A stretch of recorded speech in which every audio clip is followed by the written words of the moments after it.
Hello students, hope you all are doing well. So this is Dr. Amber Nurani again with you with a new topic of practical, which is the estimation of plasma proteins by kit method. So let's get started.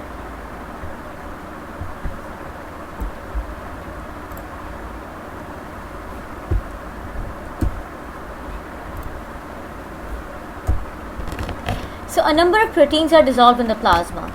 Total protein and albumin tests may be used along with other tests included in the panel, such as comprehensive metabolic panel, to help evaluate overall health status of the patient. These tests may also be used to help diagnose diseases and to monitor conditions or treatments. Total protein levels can be affected by many different diseases and disorders. For example, a total protein test may be used to help diagnose kidney diseases and as a part of liver panel to detect liver disease. Results may indicate the need of further testing. If total protein is abnormal, follow-up tests such as protein electrophoresis and quantitative immunoglobulins are further recommended. So plasma proteins are synthesized by the liver. These include albumins, globulins and fibrinogen. There are a number of plasma proteins in the blood, but due to highest quantities and their effect, these three are measured and discussed the most. Proteins have vast array of functions, including the control of oncotic pressure, transport substances including hemoglobin, lipids, calcium, and promote inflammation and the complement cascade. So there are a number of functions of proteins, as we have discussed earlier while we were doing the detection of proteins, which was the qualitative detection of proteins.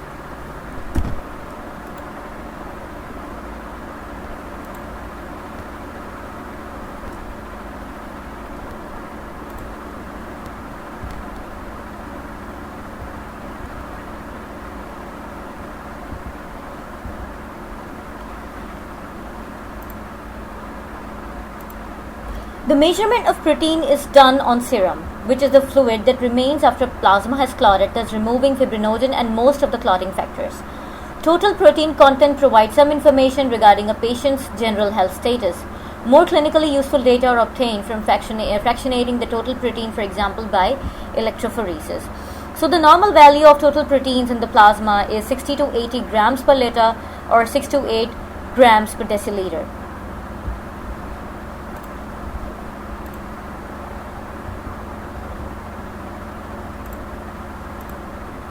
Albumin makes up more than half of the total protein present in the serum.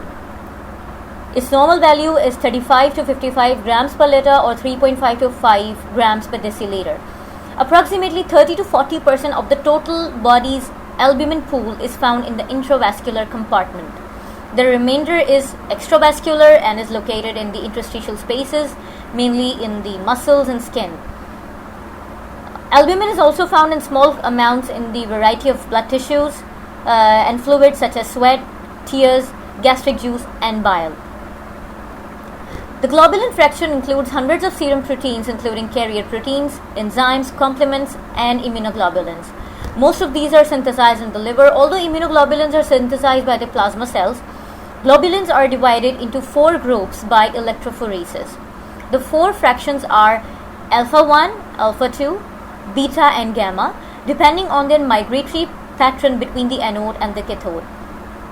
Increases in the globulin fraction usually results from an increase in the immunoglobulins, but there can be an increase in other proteins in pathological states that have characteristic electrophoretic patterns.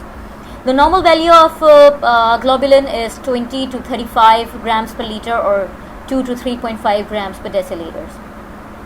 So proteins are large in size and quantity in the blood.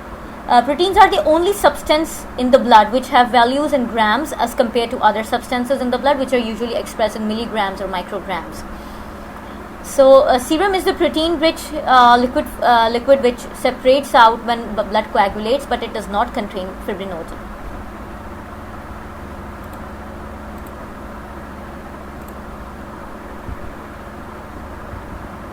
So functions of plasma proteins.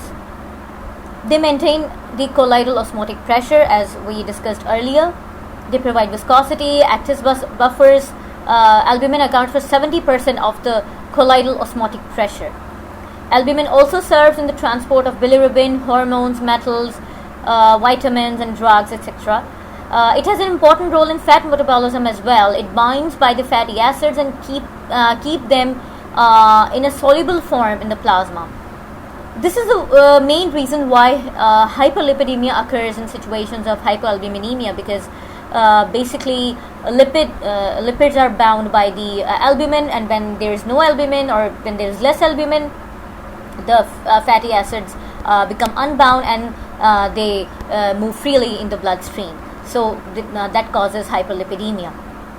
Immunoglobulins, which are also proteins, also known as antibodies, provide defense against the pathogen. So these are some of the roles of plasma proteins which are discussed briefly.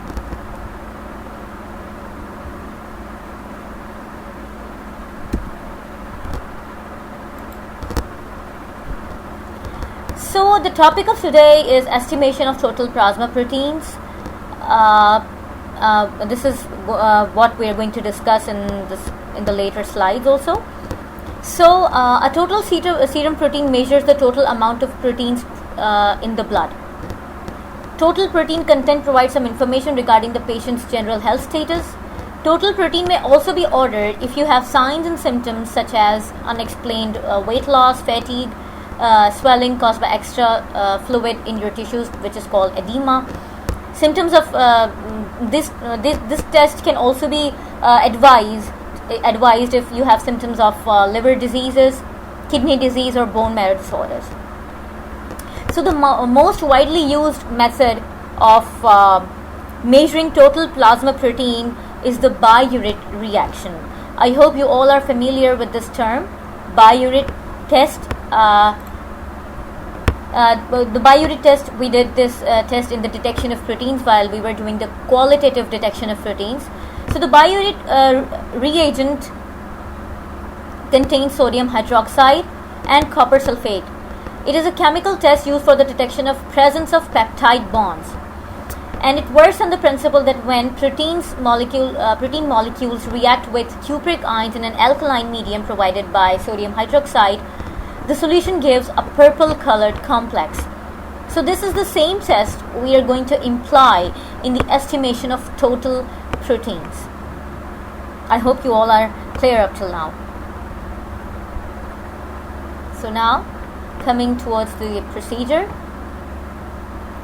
So the contents and materials we are going to need in this test are some reagents, which are the biuret reagent, and as I told you in the previous slide, that biuret reagent contains sodium hydroxide and copper sulfate.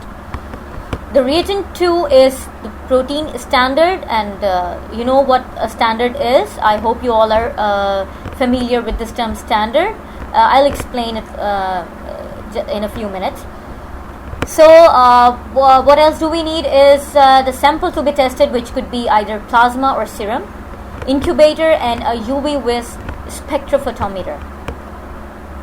Okay, so let's first discuss the terms standard, blank, and test, so that it would be easier for you to understand the later slides. So a standard solution is a solution of known concentration. It is prepared by dissolving a known amount of substance in a known volume of liquid. So everything is known. So that is why it is called a standard solution. They are used in the qualitative analysis to help us calculate the concentration of another solution. So they are used to provide a reference to determine unknown concentration. As we are using kits for protein estimation, they are easily available in the markets, and in that standard solution of a known concentration is already provided. For total proteins, the standard concentration is 6 grams per deciliter, and this is the amount we are going to use in our test. So we will be using 6 grams per deciliter of standard protein.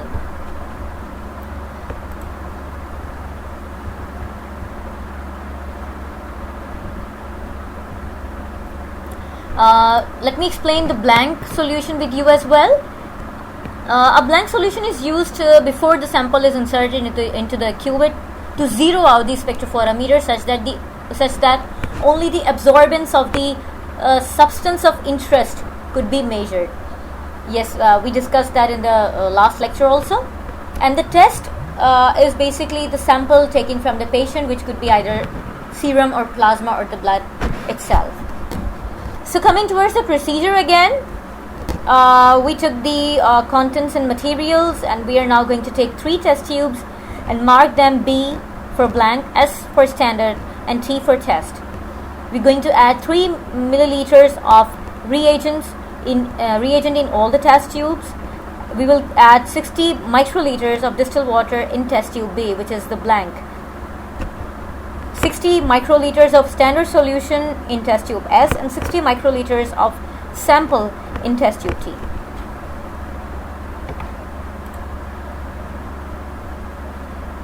So minimally 3 milliliters of solution must be poured into the cuvettes to be easily read by a spectrophotometer. So all the test tubes will have a same volume. So we added 3 milliliters of reagent in all the test tubes, 60 microliters of distilled water in the blank, 60 microliters of standard in the test tube S, and 60 microliters of sample in test tube T.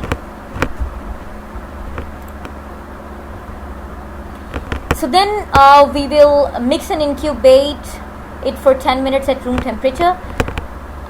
We will read the absorbance of the samples and the standards against the blank. Actually, what happens is sometimes some spectrophotometers do not give you the absorbance directly. Instead, they give you the transmittance. Absorbance and optical density both are same terms. So some photometers give you the absorbance of the or the optical density instead of giving you the transmittance. If you are provided with the transmittance, you can convert the transmittance to the absorbance or the optical density by an optical density chart which is provided in all the laboratories.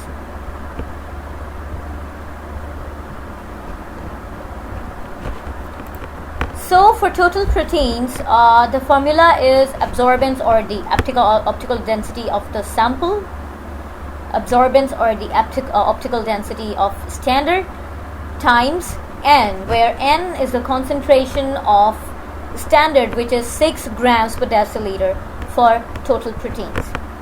By putting the values in this formula, you will get your desired result.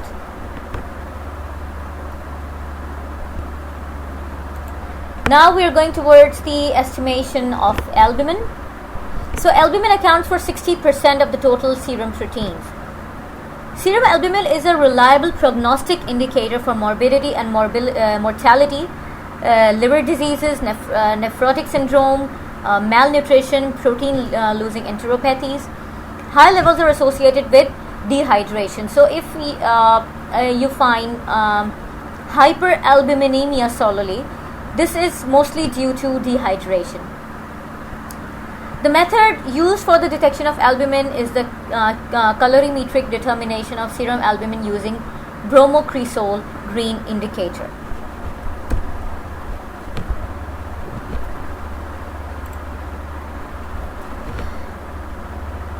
So the method is based on the specific binding of bromocresol green, which is an anionic dye, which reacts with proteins at an acidic pH, and it gives a color change from yellow-green to green-blue.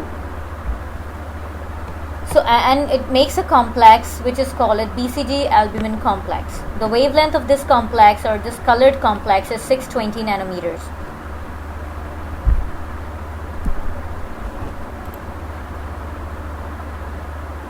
So contents and materials for this procedure, again, we have to take reagents. The reagent is bromocresol indicator, albumin standard. Albumin standard is 5 grams per deciliter.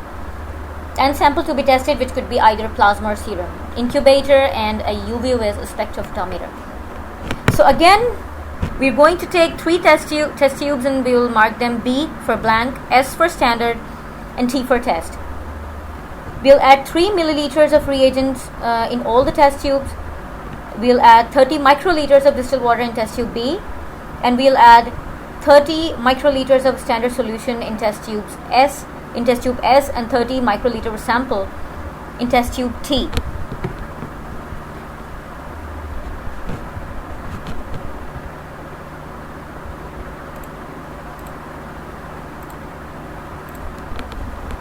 So here is the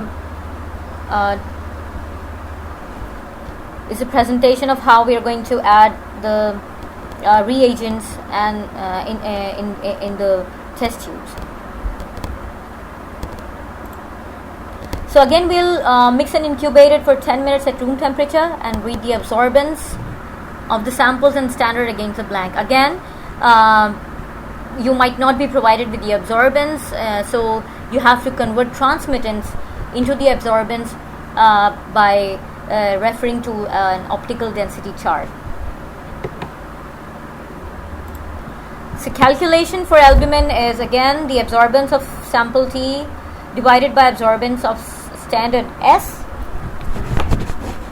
times N, where N is the concentration of a standard, which is 5 grams per deciliter for albumin.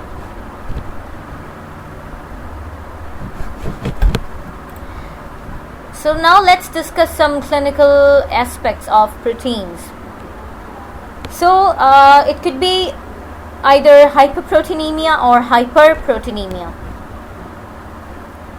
So hypoproteinemia is a condition when there is abnormally low levels of proteins in the blood.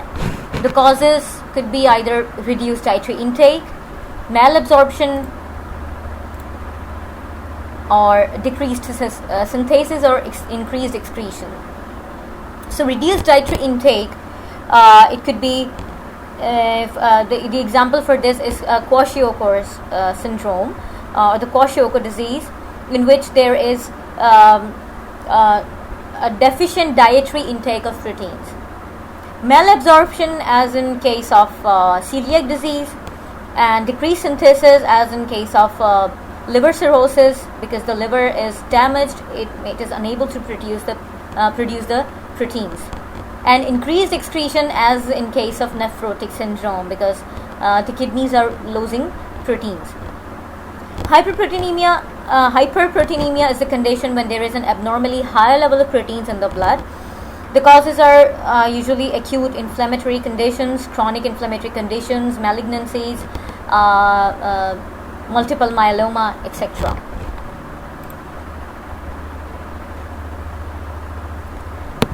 So the normal albumin globulin ratio is 0.8 to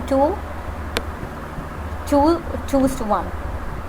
The derangement of this ratio is usually seen when there are decreased level of albumin or increased level of globulin. So any of these things, these derangements can cause a deranged albumin globulin ratio.